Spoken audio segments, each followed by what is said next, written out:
Cracker Barrel unveiled its first new logo in 47 years. It is a horribly shitty rebrand. They spent millions of dollars, consulted 3 firms, and it looks like Magnolia Farms. They went from cozy clutter to psychotically organized.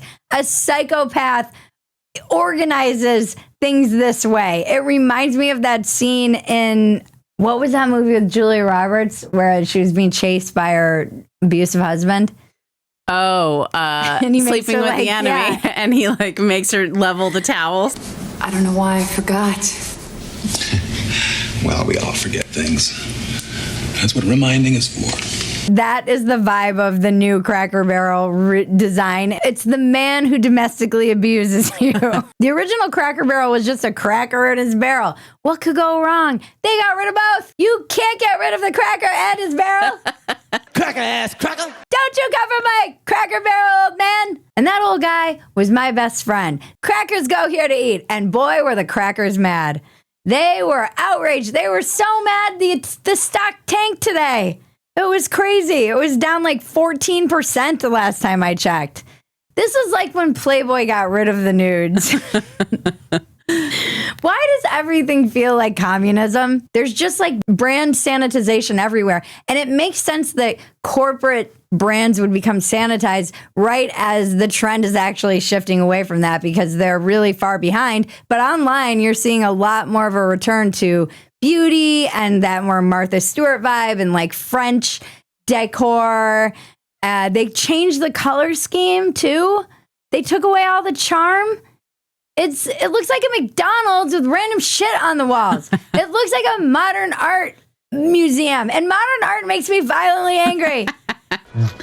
That I love. I absolutely love. Do you understand why this is so insane? They took away the red wagon.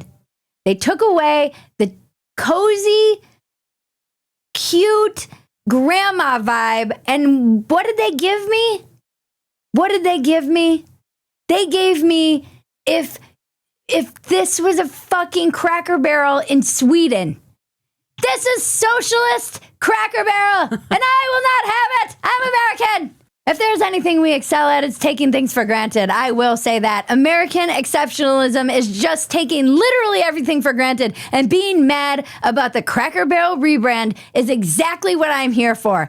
There are people starving in other countries, and we're like, there's not a tchotchke and a cute little mug, and there are not cute tables in the place where I can get my 4,000 calorie breakfast.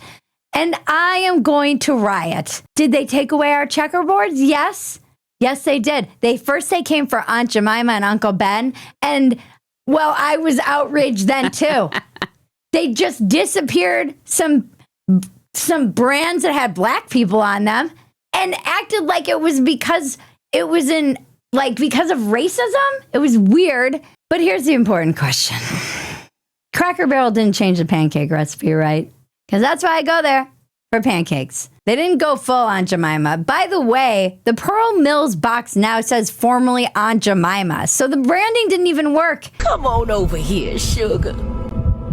Aunt Jemima, are you going to eat those pancakes? It didn't even work. They still have to acknowledge that it was Aunt Jemima because that's how we all know it. And we will all know Cracker Barrel as the cracker with the barrel. I know there's probably nefarious reasons for why they did this. And it's a affluent white lady who's in charge, and they destroy everything. Let's be honest. They destroy Disney.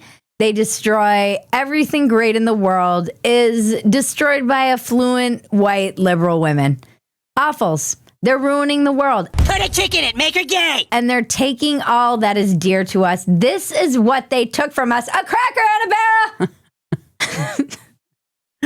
The thing they can't admit publicly is that they're going for more generic and they're going for less memorable and more generic so that they can expand market share. They're trying to be more generic because people aren't even going out to eat.